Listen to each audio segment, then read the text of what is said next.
Alors, on va essayer maintenant de terminer cette conférence, ce débat sur un peu de prospective. Donc, Jean-Christophe Vizier, vous êtes directeur énergie-environnement du CSTB.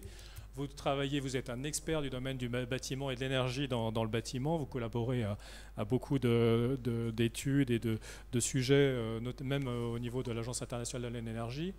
Et essayer de nous aider à nous projeter dans l'avenir. Alors encore une fois, peut-être pas forcément 2050, mais en restant quand même un pied dans la réalité. Quelle image vous pouvez nous dresser justement de cet avenir, des réglementations thermiques ou de l'énergie dans le bâtiment, de l'utilisation de l'énergie dans le bâtiment? Merci.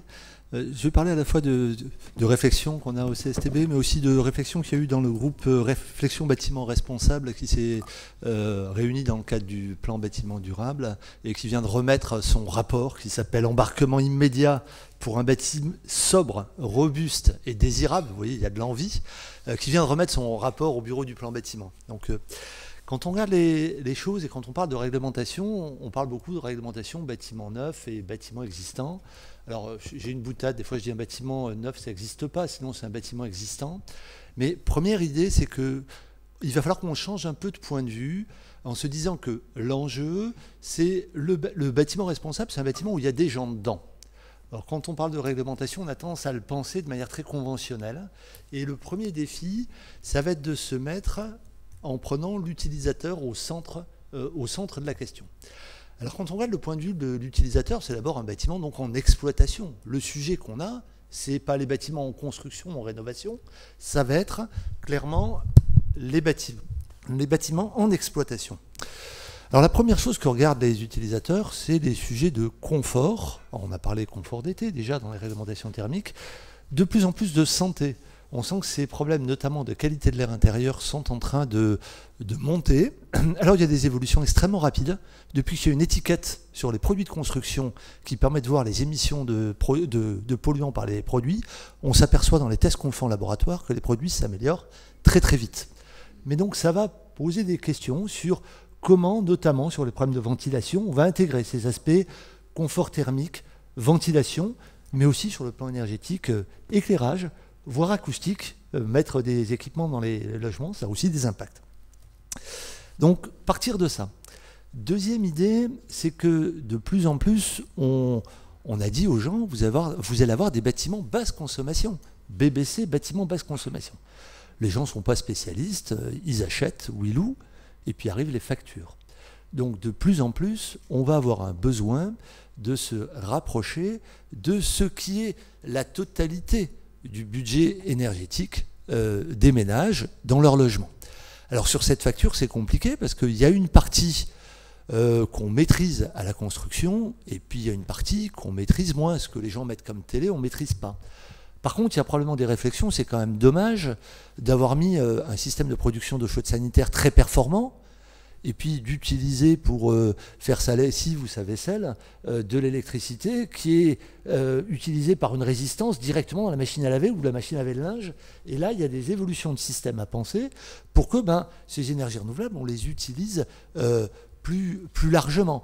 La réflexion de bâtiments dans lesquels on puisse refaire sécher de linge avec de la ventilation et du soleil, ça peut être aussi des réflexions sur ces espaces importantes et qui vont nous amener à une question clé, c'est de faire des bâtiments qui, je dirais, facilitent les comportements éco-responsables. Alors c'est quoi un bâtiment qui facilite les comportements éco-responsables? On va prendre un exemple tout bête. Quand vous êtes arrivé ce matin, moi je suis arrivé, je me suis dit il faut monter au 2e étage. Et finalement l'escalier me tendait les bras, donc j'ai pris l'escalier. Dans un bâtiment moderne aujourd'hui, c'est l'ascenseur qui vous tend les bras. Donc vous prenez l'ascenseur, et puis après le week-end, vous allez à la salle de gym, vous avez besoin de faire du sport. Donc on sent bien que dans cette facilité des comportements éco-responsables, on va certes par moment avoir à faire appel à de la technique sophistiquée, mais aussi par moment, on va faire appel à des choses extrêmement simples.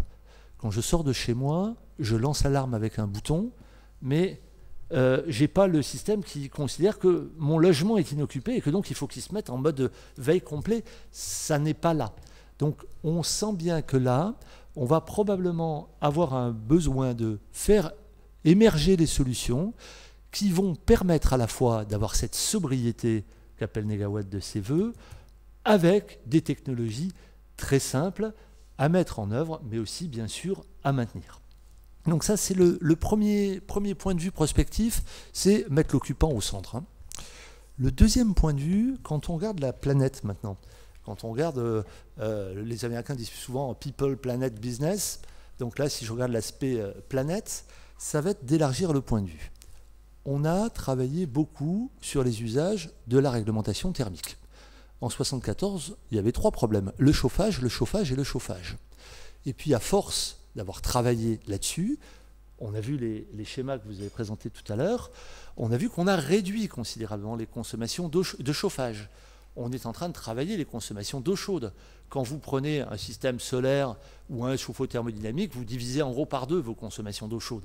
Donc on a travaillé ces sujets-là. On a commencé à travailler l'éclairage dans le tertiaire.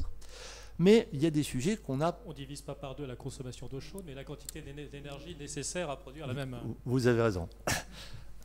On peut se demander d'ailleurs si quand on nous dit, les médecins disent c'est bien, on se lave plus. Ma femme est médecin, elle me dit attention, les gens qui passent leur temps à se frotter avec de l'abrasif le corps, des fois sur le plan médical, plus c'est pas toujours mieux.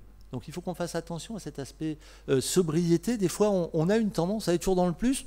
Ça se discute. C'est sûr que par rapport à il y a 50 ans, on a fait des progrès considérables. Est-ce que le progrès est de faire toujours plus de ce côté-là? Ça se discute. Donc élargir les points de vue, et cet élargissement des points de vue, je le vois sur 3 choses. Premièrement, prendre en compte tous les usages de l'énergie, l'électroménager, l'audiovisuel, on en a beaucoup parlé.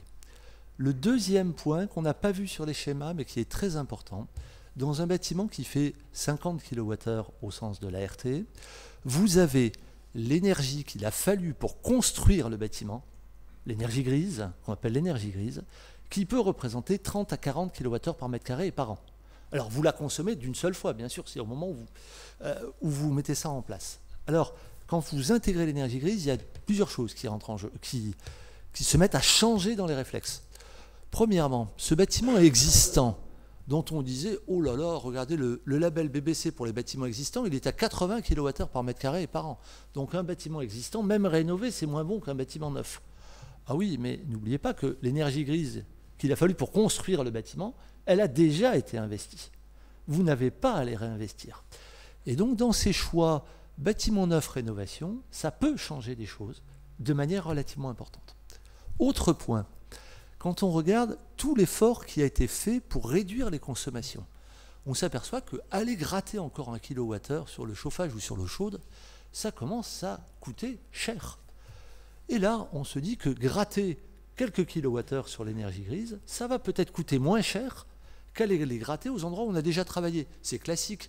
Vous avez un sujet que vous avez déjà travaillé. Tout ce qui était facile, vous l'avez déjà fait. Donc vous rentrez dans des choses difficiles, donc plus difficiles à faire. Allons travailler sur ces sujets d'énergie grise, sur lesquels il y a du potentiel de gain, et on pense que là-dessus, ça va permettre de gagner des choses. Quand vous regardez ce qui se passe dans l'expérimentation HQE Performance, lancée par l'association HQE, il y a un énorme travail là-dessus pour permettre de trouver les bonnes techniques qui vont permettre de gagner. Et là, on va se dire des fois qu'un peu moins de matériaux, un peu moins de matière, ça peut être intelligent. On a des systèmes de chauffage qui ont besoin d'émettre très très peu de chaleur. Comment on fait pour qu'en énergie grise, on travaille aussi les sujets? Troisième point, et là je reviendrai un peu sur ce développement considérable des renouvelables. On s'aperçoit qu'on a réfléchi pendant très longtemps dans des idées qui étaient complètement décrites par le schéma de Négawatt sur le stock d'énergie. Et on prend des ressources, on les consomme. Et ça conduit à réfléchir sur une consommation d'énergie primaire. La consommation d'énergie primaire, ça a permis de voir comment on attaque le stock de ressources qu'il y a. Ça, c'est indispensable, parce que ce stock de ressources, il n'est pas infini, c'est indispensable de le garder. Mais penser qu'à une seule idée, c'est insuffisant. On voit aujourd'hui que quand vous travaillez juste en énergie primaire, vous allez compter de la même manière un kilowattheure produit au cœur de l'hiver, au moment où on en manque, et un kilowattheure produit en plein été, au moment où, si on développe des ENR, on va probablement avoir moins de difficultés à le produire. Ça se traduit par quoi? C'est que quand vous comptez de la même manière ces différents kilowattheures, vous pouvez pousser à refaire des investissements pour reconstruire des centrales en plein hiver. Ça va coûter très cher, alors que ce kilowattheure fourni en plein été, il ne va pas compenser le kilowattheure du plein hiver. Donc ça veut dire qu'on va devoir demain prendre en compte des énergies intermittentes et qu'il va falloir faire des bilans qui ne seront pas seulement au niveau de l'année. Et là, ça va ouvrir sur tout un tas de choses. Et il n'y a pas une seule solution. Il y en a pas mal. On vient de voir par exemple l'idée d'association d'énergie stockable avec des énergies non stockables. La chaudière hybride, c'est bien ça. J'ai une partie stockable du gaz, une partie non stockable de l'élec, et j'associe les deux. Il y a la partie stockage de chaleur, avec ces chauffe-eau dans lesquels on stocke de la chaleur le jour pour la produire la nuit. Donc là, on va sur un enjeu qui va nous conduire à la fois à garder ce critère en énergie primaire parce qu'il est indispensable et en faire apparaître d'autres. Il y aura du CO2 dans les critères, c'est évident, mais il y aura peut-être aussi des critères qui regarderont dans quelle mesure l'énergie qu'on produit à ce moment-là, elle arrive à un moment qui est utile pour la collectivité, plus ou moins. Et ces questions, par exemple, d'autoconsommation, sont en train de monter. Dernier point, ça j'étais sur les aspects plutôt planète, le défi qu'on a, c'est l'innovation industrielle. On sait qu'on est dans quelque chose qui peut être vécu comme une crise, ou comme le dit Jérémy Rifkin, comme une transition. On va vers une nouvelle révolution industrielle. Dans cette transition, il y a des défis industriels qui sont forts, et en même temps, il y a des places pour l'exportation, et on est convaincu que les pays qui réussiront à penser une transition énergétique qui donnera de la place à l'innovation, prendront des places fortes pour l'export. Alors, on a en France une réglementation performantielle, c'est-à-dire qu'on fixe un objectif, et après, les solutions, que les solutions se développent et que les meilleurs gagnent. Je pense qu'un des enjeux qu'on va avoir demain, c'est de faciliter ce développement de secteurs expérimentaux dans lesquels on pourra tester les solutions innovantes des industriels. On a vu des roadmaps, dans lesquels on pourra les tester, peut-être les faire reconnaître. C'est là que des labels peuvent donner une place pour dire, regardez, il y a un truc super qui est fait là, ça pourrait attirer des gens d'aller dans ce sens-là, de manière à ce qu'effectivement, on ait une innovation qui se fasse vers ces produits qui mettent l'utilisateur au centre, soient donc robustes en termes de fonctionnement, et un point de vue large sur toutes les énergies consommées et sur cet aspect transition énergétique, énergie renouvelable, énergie fossile, cette balance entre les deux qui sera clé pour demain. Merci Monsieur Vizier pour cet éclairage, en fait, cette vision et cette analyse en fait de la situation actuelle en essayant de se projeter vers le futur. Donc on a parlé des gens, on a parlé de la planète. L'énergie grise, alors c'est vrai que c'est un des thèmes qui commence à pas mal apparaître sur la scène et dans les conférences, donc qui milite pour une rénovation de l'existant et voire une restructuration de l'existant. Déplacer un ascenseur pour mettre un escalier à la place, c'est quand même assez structurant, mais je trouve que l'idée, et l'image en tout cas, est très intéressante. La prochaine fois, on fera la réunion d'ailleurs à la Défense, dans une tour, et puis on verra si ça marche de la même façon. Et puis bien sûr, l'enjeu du stockage de l'énergie qui est lié au développement des ENR et des énergies intermittentes. Y a-t-il des questions dans la salle pour questionner Monsieur Vizier? On a compris bien sûr que les solutions technologiques existent. Donc Jean-Pascal Chirad. Jean-Pascal Chirad, donc membre d'Énergie et Avenir et représentant de la Fédération des grossistes, la FNAS, au sein d'Énergie et Avenir. Oui, une réflexion à Monsieur Vizier pour pousser un peu plus loin la réflexion. Donc les solutions technologiques que vous avez citées, Jérémy Rifkin, etc., existent effectivement pour imaginer une autre façon de produire et de consommer et de répartir l'énergie.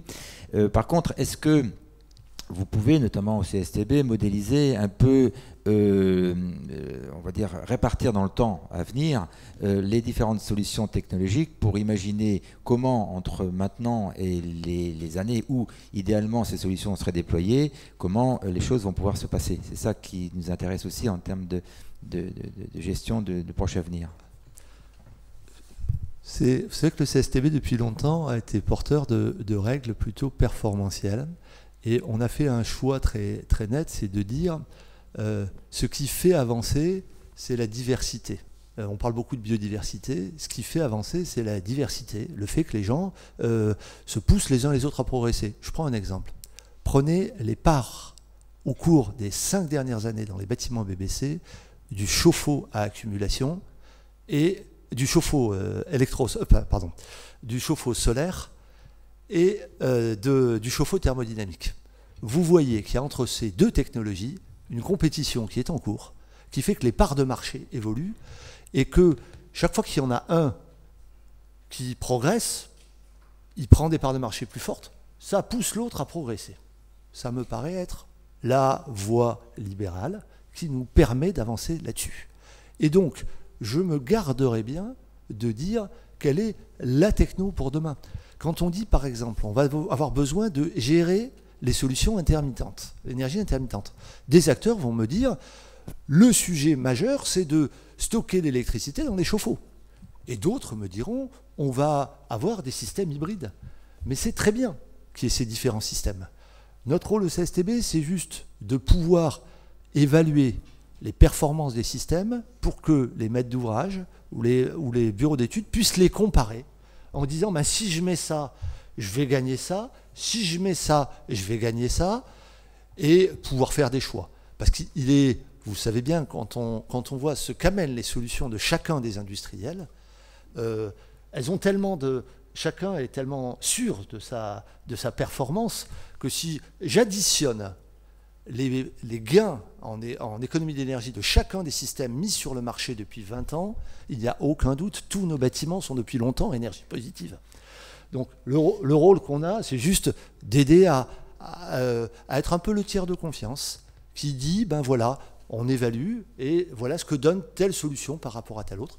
Et c'est quelque chose qui est éminemment mouvant et c'est bien cette innovation qui permet que ce soit mouvant.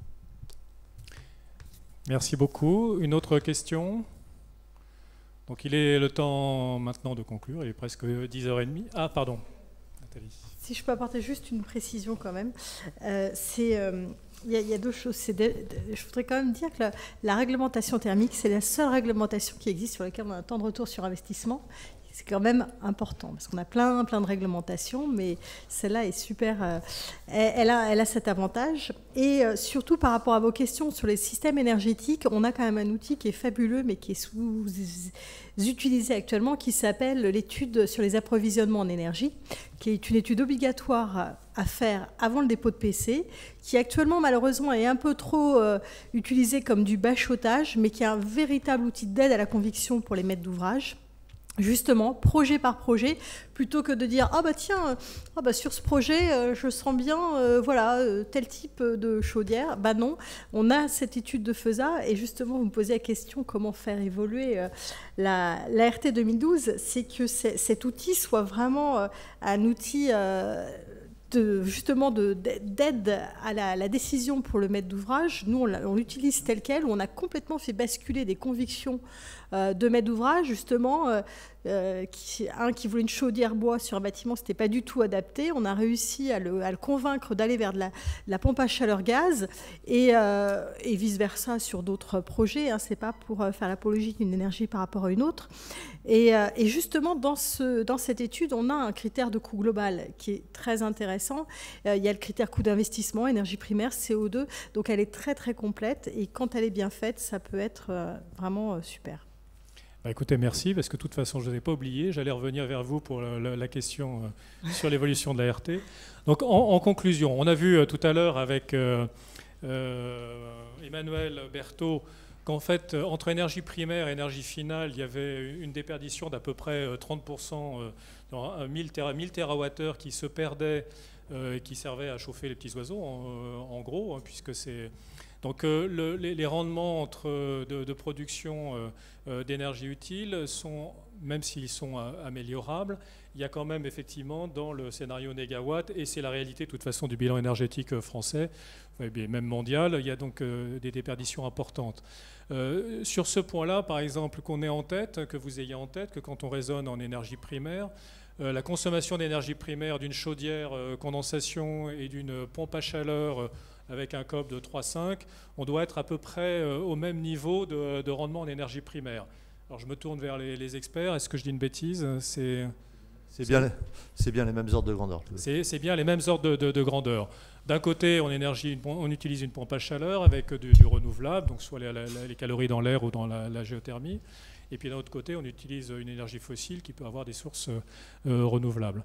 Donc le point de Negawatt et d'Emmanuel Berthaud, des déperditions importantes, et qu'il faut changer de modèle pour réduire ces déperditions et introduire plus la sobriété, améliorer les systèmes, c'est l'efficacité énergétique, et introduire les renouvelables. Nathalie Chang, c'est l'expertise au service des réglementations thermiques.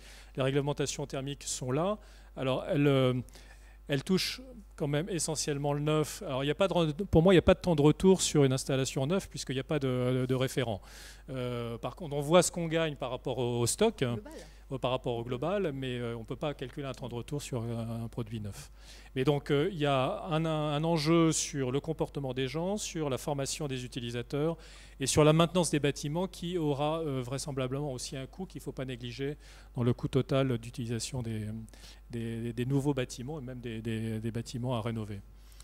Sur les matériels, des perspectives, alors les chaudières qu'on connaît depuis que l'énergie existe, enfin que les énergies et les systèmes de chauffage central existent, mais avec des perspectives d'évolution vers des technologies beaucoup plus soit efficaces, parce qu'on a vu qu'on montait avec la PAC, la pile à combustible avec des rendements de 150% en énergie primaire. Alors la pile à combustible, l'enjeu c'est de savoir comment l'hydrogène sera produite.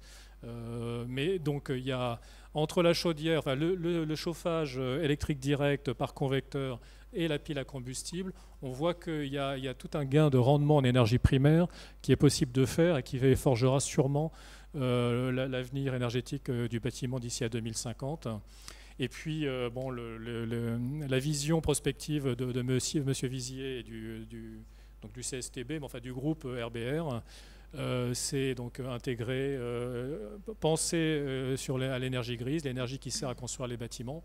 Et dans la rénovation, il y en a un petit peu, mais vraisemblablement, il y en a moins. Et puis, essayer de penser autrement. Je vous remercie d'avoir participé à ce petit déjeuner. J'espère que vous avez appris beaucoup de choses. Si on reste là un petit peu, si vous souhaitez nous parler individuellement. Et je remercie bien sûr les personnes qui sont intervenues à la table et qui nous ont apporté beaucoup d'informations très intéressantes. À bientôt. Je voudrais juste rajouter un petit mot. Merci pour cette excellente conclusion.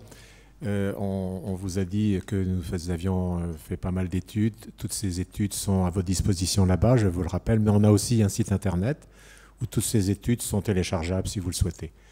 C'est www.energie-avenir.fr. Voilà. Tout à fait. Et vous aurez également sur le site toute la vidéo